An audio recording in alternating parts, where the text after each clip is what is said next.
Doctor Baba Saheb Ambedkar open university.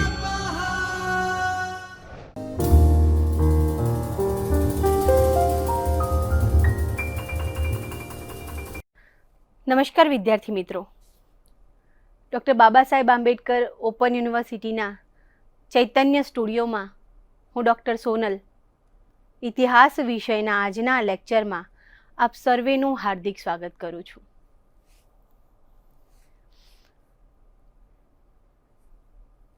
મુખ્ય વિષય ઇતિહાસ સાથે બીએના બીજા વર્ષમાં જેઓ અભ્યાસ કરે છે, એસવાય બીએમાં જેઓ અભ્યાસ કરે છે એમને, એટલે કે મુખ્ય વિષય ઇતિહાસ સાથે એસવાયમાં અભ્યાસ કરતા તેમને અને ગૌણ વિષય સાથે એસવાયમાં અભ્યાસ કરતા વિદ્યાર્થીઓને 203 HISM અને HISS 203 ભારતનો ઇતિહાસ ઈસવીસન 650થી 1526 સુધીનો આ એક પેપર ભણવાનું આવે છે. અને આ પેપરમાં બ્લોક 2 દિલ્હી સલ્તનતનો રાજકીય ઇતિહાસ, આ બ્લોકમાં એક યુનિટ તરીકે કુતુબુદ્દીન ઐબક, તેની કારકિર્દી અને સિદ્ધિઓ, આ વિષય ઉપર આપણે આજે ચર્ચા કરીશું. અગાઉના લેક્ચરમાં આપણે કુતુબુદ્દીન ઐબક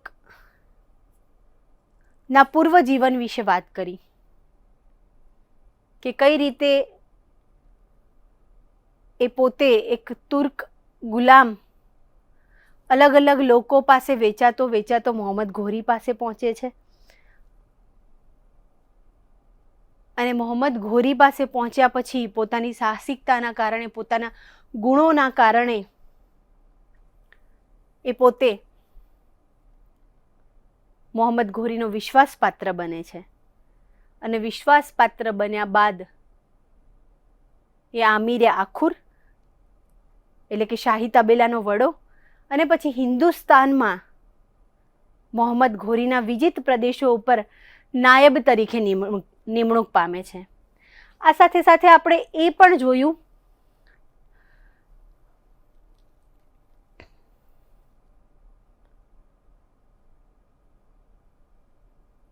કે ઈસવીસન 1206 થી 1290નો જે સમયગાળો છે એને જે ભારતીય ઇતિહાસકારો ગુલામ વંશ, મામલુક વંશ કે ઇલબારી વંશ તરીકે ઓળખાવે છે, તો કેમ આ વંશને આવા અલગ અલગ નામોથી ઓળખવામાં આવે છે એનો પણ આપણે અભ્યાસ કર્યો. સાથે સાથે સત્તા માટેનો જે સંઘર્ષ છે, આ સંઘર્ષ અને દ્રઢીકરણ અને કઈ રીતે આરબોના આક્રમણો દિલ્હી સલ્તનતની સ્થાપનામાં પરિણમ્યા, એ વગેરે વિશે આપણે ચર્ચા કરી. આજે આપણે કુતુબુદ્દીન ઐબકની નાયબ તરીકેની સિદ્ધિઓ,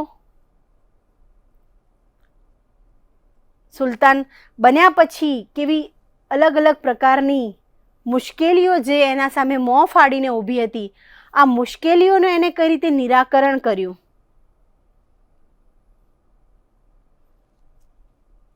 અને મોહમ્મદ ઘોરીનો આ નાયબ સેનાપતિ કઈ રીતે સત્તા હાસિલ કરે છે એના વિશે ચર્ચા કરીશું. અને કુતુબુદ્દીન ઐબક એક સેનાપતિ, એક સુલતાન અને એક વ્યક્તિ તરીકે અલગ અલગ ઇતિહાસકારોએ એનું જે મૂલ્યાંકન કર્યું છે એ આધાર ઉપર એના વ્યક્તિત્વનું અહીં તપાસીશું. શરૂઆત કરીએ તો કુતુબુદ્દીન ઐબકની નાયબ તરીકેની સિદ્ધિઓ.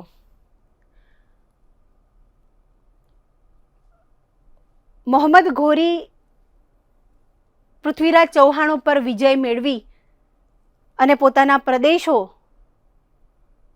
કુતુબુદ્દીન ઐબકને સોંપી એને નાયબ તરીકે નિમી અને પોતાના બીજા વિજય અભિયાનો માટે નીકળી પડે છે. ત્યારે મોહમ્મદ ઘોરીની ગેરહાજરીમાં કુતુબુદ્દીન ઐબક હિન્દમાં અનેક લડાઈઓ લડે છે, અનેક વિદ્રોહોને દબાવી નાખે છે. જેમાં વાત કરીએ તો ઈસવીસન 1192માં અજમેર અને જે મેરઠમાં જે વિદ્રોહો થયા, આ વિદ્રોહોને ખૂબ જ સફળતાપૂર્વક કુતુબુદ્દીન ઐબક દબાવી દે છે. સાથે સાથે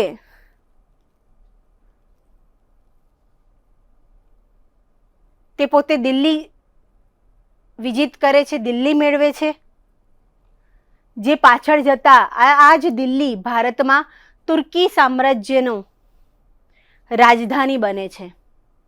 આ સાથે સાથે હાંસી, મેરઠ, રણથંભોર અને કોઈલ, અલીગઢ ઉપર પણ એ આક્રમણ કરી અને કબજો મેળવે છે.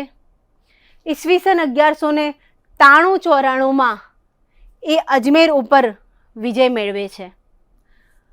આ પછીના જ વર્ષે એ પોતે પાટણના ચૌલુક્ય રાજા ભીમદેવ ઉપર પણ આક્રમણ કરે છે, પરંતુ આ લડાઈમાં કુતુબુદ્દીન ઐબક પરાજય પ્રાપ્ત કરે છે.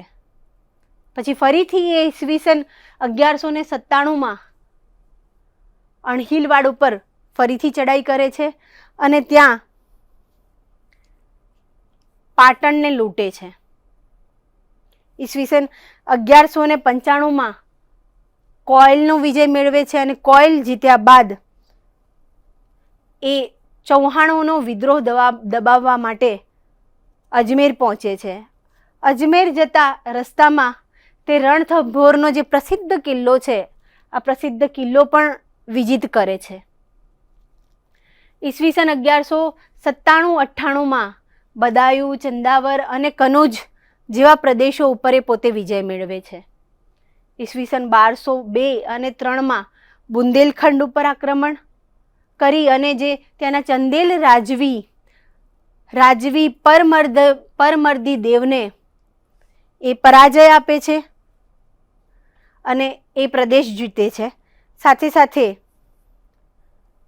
સિરોહી અને માળવાના કેટલાક ભાગો છે, એ ભાગો પણ જીતી લે છે અને કાલિંજર, મહોલા અને ખજુરાહો ઉપર કબજો મેળવે છે. આ બધા વિજયો બાદ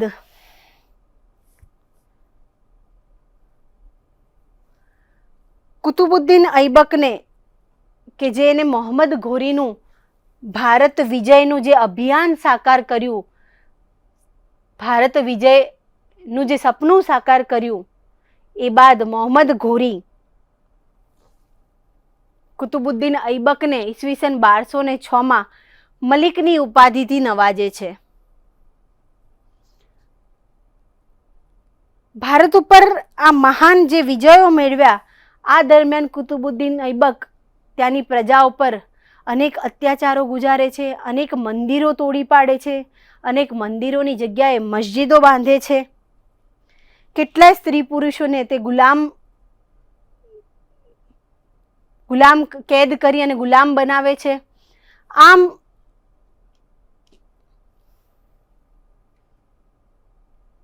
એ નાયબ તરીકે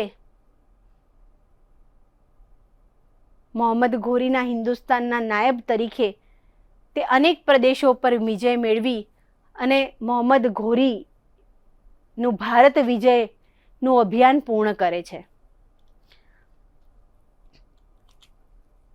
મોહમ્મદ ઘોરીનું અવસાન અને કુતુબુદ્દીન ઐબકનું રાજ્યારોહણ. અગાઉ આપણે વાત કરી મિત્રો કે 1206માં મોહમ્મદ ઘોરીનું મૃત્યુ થાય છે અને એ સમયે એના સેનાપતિઓ દ્વારા જે તે જગ્યાએ પોતાને શાસક તરીકે જાહેર કરવામાં આવે છે. મુલતાનના ખોખરો કે ગક્કરોનું દમન કરીને મોહમ્મદ ઘોરી જ્યારે ગજની તરફ પરત ફરી રહ્યો હતો, ત્યારે 15મી માર્ચ 1206માં સંધ્યાના નમાજ સમયે કેટલાક શિયા અને કેટલાક હિન્દુ ખોખરો દ્વારા મોહમ્મદ ઘોરીની હત્યા કરવામાં આવે છે. મોહમ્મદ ઘોરીને પોતાનો પુત્ર તો હતો જ નહીં, જે આપણે અગાઉ પણ વાત કરી હતી અગાઉના લેક્ચરમાં, કે પોતે અપુત્ર હતો અને માટે એનો જે ભત્રીજો છે મોહમ્મદ બિન ગયાસુદ્દીન એ ઘોરમાં પોતાને કાયદેસરનો વારસ તરીકે જાહેર કરે છે અને સત્તા સંભાળે છે. બીજી તરફ ભારતમાં મોહમ્મદ ઘોરીના મૃત્યુના સમાચાર મળતા લાહોરના જે નાગરિકો છે, આ લાહોરના નાગરિકો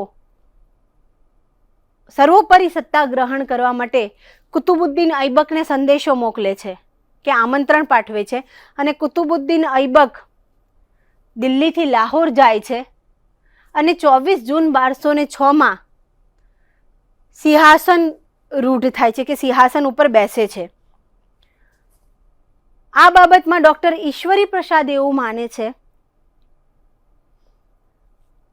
કે અમીરો જે છે, તુર્કી અમીરો તથા ત્યાંના જે સેનાનાયકો છે, આ સેનાનાયકો કુતુબુદ્દીન ઐબકને સુલતાન તરીકે ચૂંટે છે અને મોહમ્મદ ઘોરીના અવસાન બાદ કુતુબુદ્દીન ઐબકને આ રીતે સત્તા ગ્રહણ કરવામાં કોઈ તકલીફ પડતી નથી. સત્તા ગ્રહણ કર્યા પછી કુતુબુદ્દીન ઐબક ન તો પોતાના નામના સિક્કા પડાવે છે, કે ના તો ખુતબામાં પોતાનું નામ લખાવે છે, કે ના સુલતાન તરીકેની ઉપાધિ હાંસલ કરે છે. કેમ મિત્રો? પ્રશ્ન એ થાય કે ના એને સિક્કા ઉપર પોતાનું નામ પડાવ્યું, કે ના ખુતબામાં પોતાનું નામ વંચાવ્યું, કે ના પોતાને સુલતાન તરીકે જાહેર કર્યો. માત્ર ને માત્ર ત્યાંના જે અમીરો છે, ત્યાંની જે જનતા છે, ત્યાંની જે પ્રજા છે, એમાં લાખો રૂપિયાનું એ દાન કરે છે, અઢળક ધન સંપત્તિ લૂંટાવે છે અને આ રીતે એને લાખોનું દાન કરનાર કહેવાય છે. માટે આમ ત્યાંના જે અમીરો છે, ત્યાંની જે પ્રજા છે, એમાં ધન સંપત્તિ લૂંટાવી અને એ પોતાના એક સમર્થકોનું જૂથ જરૂરથી તૈયાર કરે છે. એ પોતે સુલતાનની ઉપાધિ ધારણ નથી કરતો, સિક્કા ઉપર નામ નથી પડાવતો, કે ખુતબામાં નામ નથી વંચાવતો, પણ ચોક્કસથી પોતાનું એક જૂથ સમર્થકોનું તૈયાર કરે છે.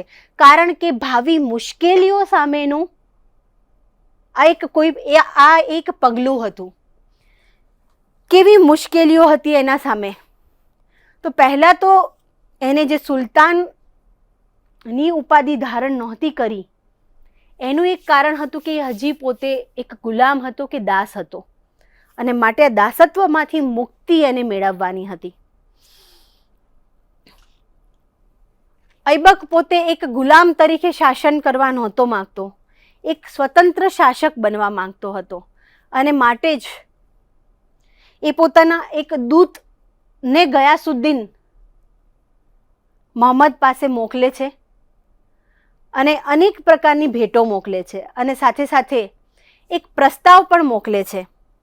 આ પ્રસ્તાવમાં એક ખ્વારિઝમ નામનો જે શાસક છે, કે જે સમયનો બળવાન શાસક હતો, એ ખ્વારિઝમ શાહ વિરુદ્ધ કુતુબુદ્દીન ઐબક એને મદદ કરશે એવો પ્રસ્તાવ મોકલવામાં આવે છે. સામે ગયાસુદ્દીન પણ આ ખ્વારિઝમ શાહથી થોડો ભયભીત હતો અને પોતાની સત્તા કાયમી રહે એવું ઈચ્છતો હતો. માટે આ પ્રસ્તાવમાં જે ખ્વારિઝમ વિરુદ્ધના મદદમાં સામે કુતુબુદ્દીન ઐબક પોતાને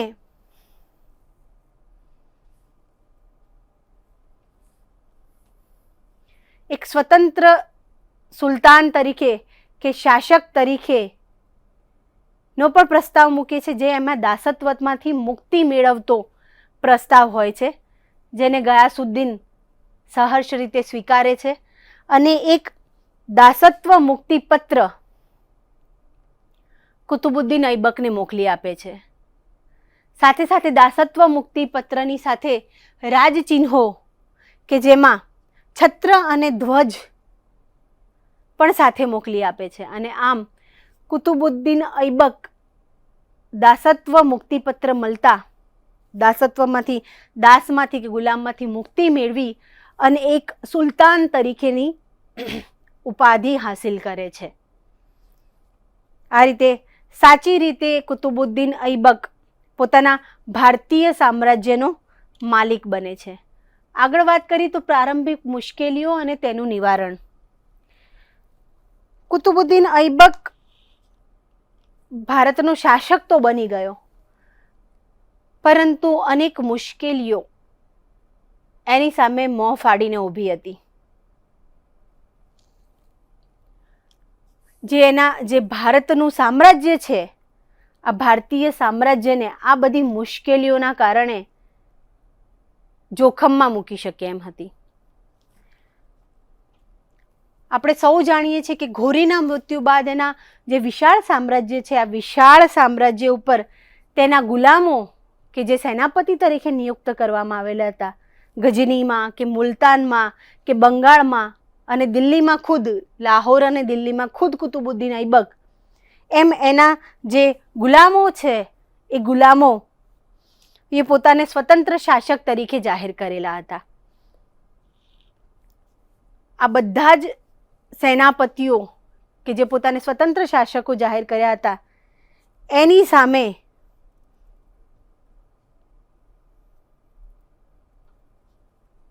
કુતુબુદ્દીન ઐબકને સંઘર્ષ કરવાનો હતો. આ સાથે સાથે બીજી પણ ઘણી મુશ્કેલીઓ હતી, જેમાં આપણે વાત કરીએ તો સૌપ્રથમ કે પોતે ગુલામ હતો.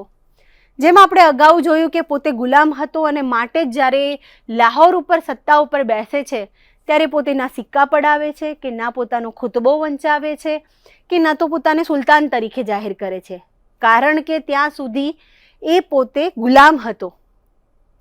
અને એક એવી માન્યતા છે કે ગુલામ ક્યારે સુલતાન ન બની શકે. માટે આ મુશ્કેલી નિવારવા માટે આપણે જેમ અગાઉ જોયું કે એ પોતે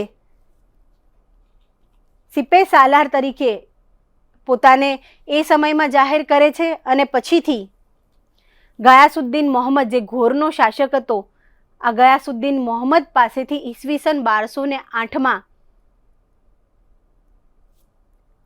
દાસત્વ મુક્તિપત્ર મેળવે છે અને દાસત્વ મુક્તિપત્ર મેળવી અને ગુલામમાંથી મુક્ત બને છે. અને આમ ગુલામમાંથી મુક્ત બન્યા બાદ એ પોતાના નામના સિક્કા પડાવે છે, ખુતબો વંચાવે છે અને પોતે સુલતાન તરીકે પોતાને સૈદ્ધાંતિક રીતે શાસક તરીકે જાહેર કરે છે. બીજી એની મુશ્કેલી હતી કુબાચા. કુતુબુદ્દીન ઐબક દાસત્વમાંથી મુક્ત તો થઈ ગયો, પરંતુ ભારતીય સામ્રાજ્યમાં પોતાની સામ્રાજ્યની સ્થિરતા જાળવવા માટેની જે મુશ્કેલીઓ હતી, આ મુશ્કેલીઓમાં ઘોરીના જે પ્રાંતીય સુબાઓ હતા, જે આપણે અગાઉ પણ વાત કરી કે જે મુલતાન, ગજની કે બંગાળ ઉપર અલગ અલગ જે સુબાઓ હતા, એના સેનાપતિઓ હતા, એ કુતુબુદ્દીન ઐબકની સૌથી મહત્વની મુશ્કેલીઓ હતા.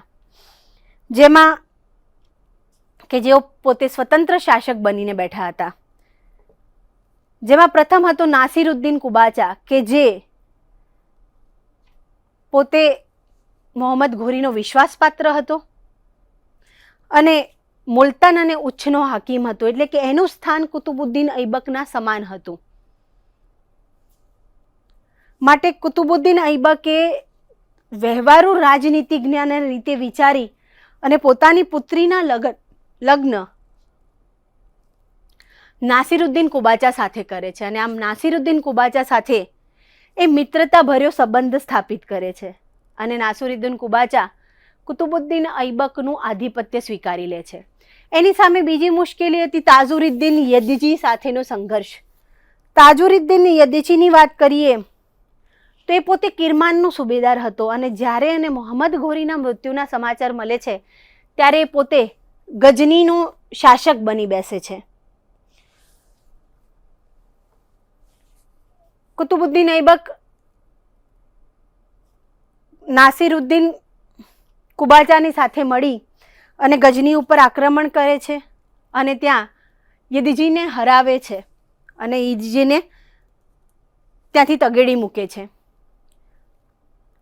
પરંતુ એક મત મુજબ એવું પણ છે કે કુતુબુદ્દીન ઐબક ગજનીમાં શાસક વિજય મેળવ્યા બાદ એટલો બધો વિલાસી બની જાય છે કે ત્યાંની પ્રજા એના વિલાસી જીવનને સ્વીકારી નથી શકતી અને એની સામે વિદ્રોહ પોકારે છે. અને માટે કુતુબુદ્દીન ઐબકને ત્યાંથી નીકળવું પડે છે અને ફરીથી યદિજી ત્યાં પોતાની સત્તા સ્થાપિત કરે છે. બીજો એવો પણ મત છે કે અત્યાર સુધી ગજની કે જે ના શાસકો ભારત ઉપર શાસન કરતા હોય કે ચડાઈ કરતા હોય એ કઈ રીતે ભારતના શાસકોનું આધિપત્ય સ્વીકારી શકે, એક આ બાબતથી પણ ત્યાંની પ્રજા વિદ્રોહ કરે છે.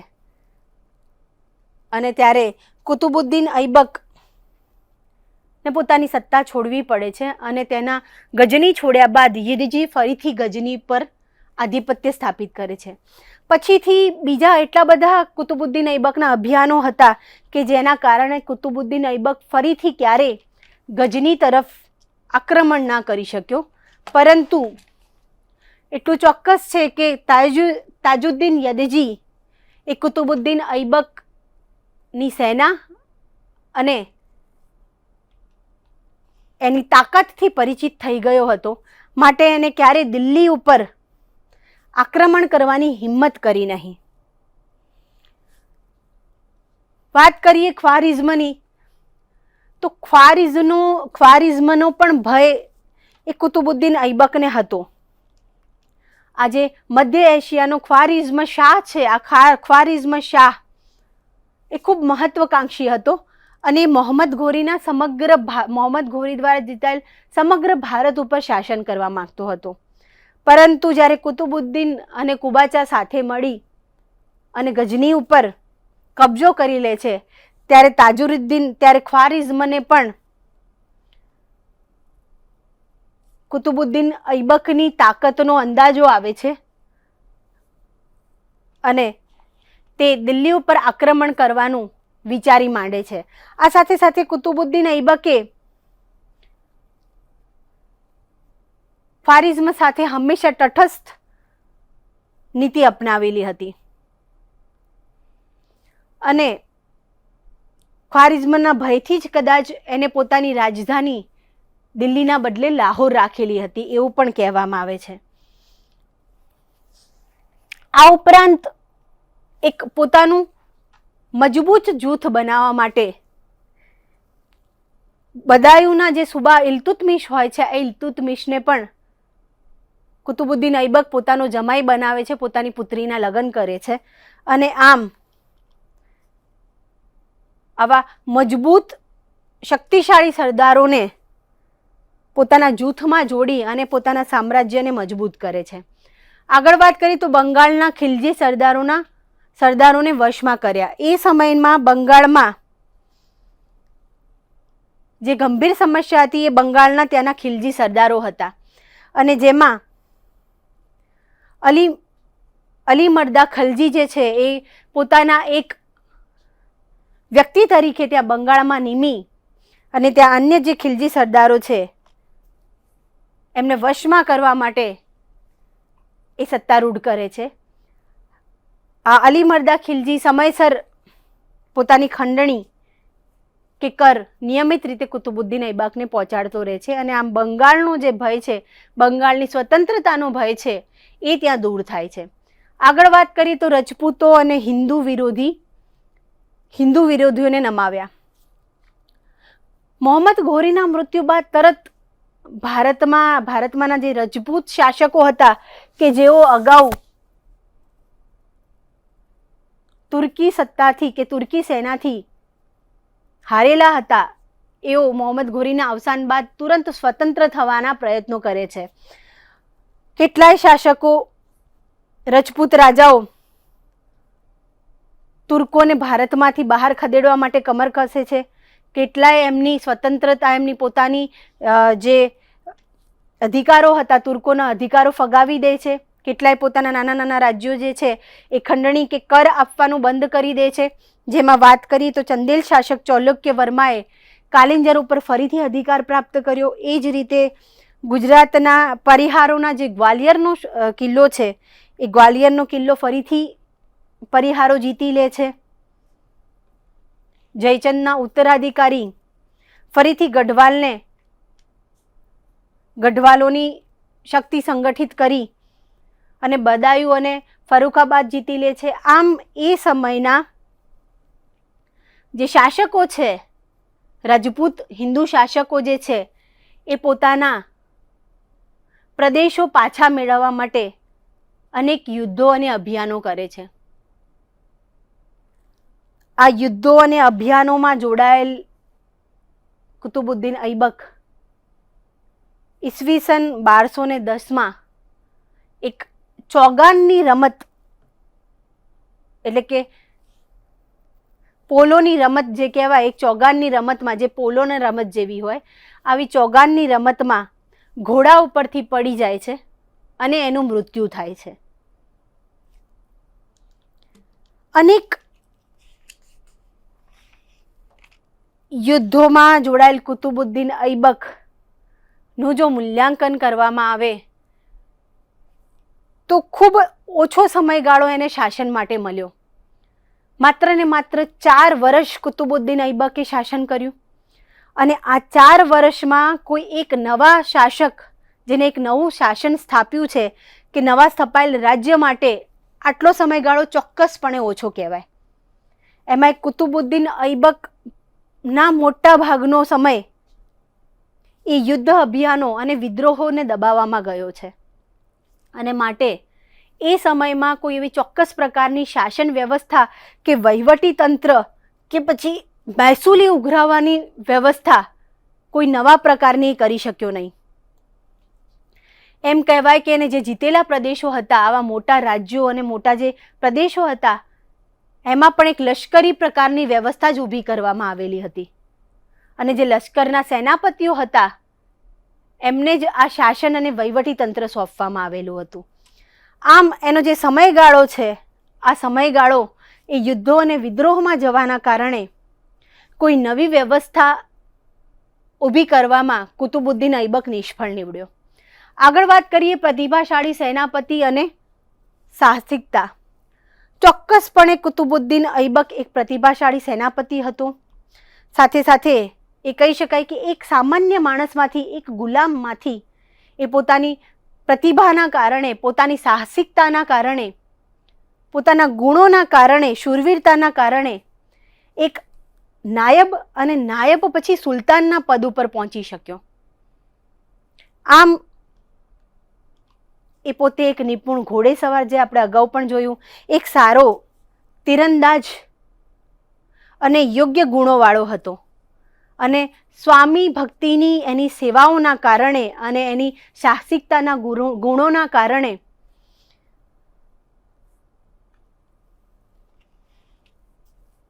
એ એક યોગ્ય શાસક તરીકે પણ પુરવાર થયો. સાથે સાથે કુતુબુદ્દીન ઐબક વીર અને ઉદાર વ્યક્તિત્વ પણ ધરાવતો હતો. જેમ અગાઉ પણ આપણે જોયું કે એક દાની હતો, એ લાખોનું દાન કરતો હતો અને માટે એને લક્ષ તરીકે પણ ઓળખવામાં આવતો. આમ એ પોતે એક દાની હતો અને એનું વ્યક્તિત્વ પણ ખૂબ જ ઉદાર હતું. એને ખૂબ જ પોતાની પ્રજા સાથે ખૂબ જ ઉદારતાથી વ્યવહાર કરેલો. એ હંમેશા પોતાની પ્રજાની ભલાઈ માટે જ વિચારતો હતો. આમ એ પોતે એક વીર અને ઉદાર વ્યક્તિત્વ ધરાવતો હતો. સાથે એવું પણ કહેવાય છે કે એને પોતાની શાંતિ સમયની પરિસ્થિતિમાં હિન્દુઓ સાથે પણ સારો વ્યવહાર કરેલો. આગળ વાત કરીએ તો ધર્માંધ અને ક્રૂર. કુતુબુદ્દીન ઐબક ચોક્કસપણે ધર્માંધ હતો, એ સમયના ઇતિહાસના ગ્રંથોમાંથી જાણી શકીએ છીએ. ભલે એ મુસ્લિમ પ્રજા માટે ઉદાર હતો કે મુસ્લિમ પ્રજા માટે દાનવીર હતો, પરંતુ સામે હિન્દુ પ્રજા ઉપર એને જે અત્યાચારો કર્યા, જે ક્રૂરતા કરી, એ આપણે ઇતિહાસના ગ્રંથોમાં જોઈ શકીએ છીએ. એક જનૂની યોદ્ધા હતો. અને હજારો હિન્દુઓને એને મોતને ઘાટ ઉતાર્યા હતા. સાથે સાથે અનેક હિન્દુઓને એને કેદ કરી અને ગુલામો બનાવ્યા હતા. અનેક મંદિરો તોડી પાડી અને ત્યાં મસ્જિદો બનાવ્યા હતા.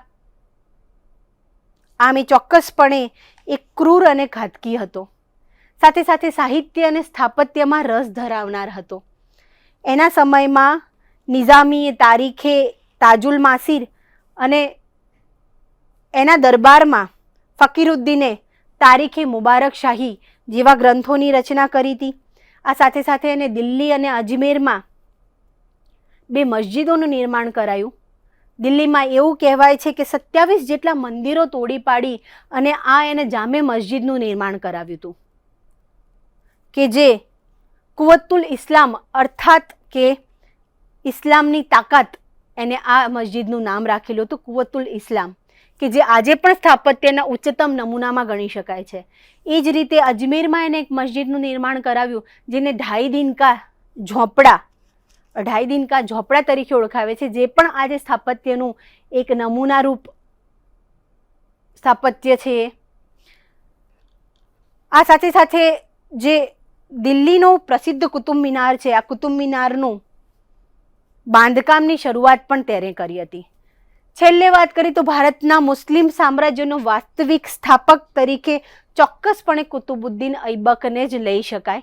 મોહમ્મદ ઘોરીએ જે વિજય અભિયાનો શરૂ કર્યા અને જે વિજય અભિયાનોને આખરી રૂપ આપવાનું જે કામ કર્યું, એને કાર્યાન્વિત કરવાનું કામ કુતુબુદ્દીન ઐબકે કરેલું હતું. અને તેને દિલ્હી રાજ્યની સ્થાપના કરી અને ત્યાં દિલ્હી સલ્તનતની સ્થાપના કરી અને ભારતમાં મુસ્લિમ સામ્રાજ્યના વાસ્તવિક સ્થાપક તરીકે અનેક ઇતિહાસકારોએ અને દિલ્હી સલ્તનતના ઇતિહાસમાં આજે પણ ચોક્કસ એનું નામ લઈ શકાય છે. આમ એ પ્રથમ મુસ્લિમ હતો જેને હિન્દુસ્તાનમાં મુસ્લિમ રાજ્યનો પાયો નાખ્યો. આમ મિત્રો, આજે આપણે કુતુબુદ્દીન ઐબકની આખી જીવન, એનું પ્રારંભિક જીવનથી લઈ અને એની સિદ્ધિઓ, એની મુશ્કેલીઓ અને એના મૂલ્યાંકન વિશે ચર્ચા કરી છે. આભાર. અહીંયા આપણે 2 જોઈ શકીએ છીએ, એની ઢાઈ દિનકા ઝોપડા અને એની જે કુવતુલ નામનું જે મસ્જિદ છે, એ બંને જે ઇતિહાસના સ્થાપત્યોમાં અમૂલ્ય ફાળો આપે છે એવા સ્થાપત્યો જોઈ શકીએ છીએ આપણે. આભાર મિત્રો. स्वाध्यायः परः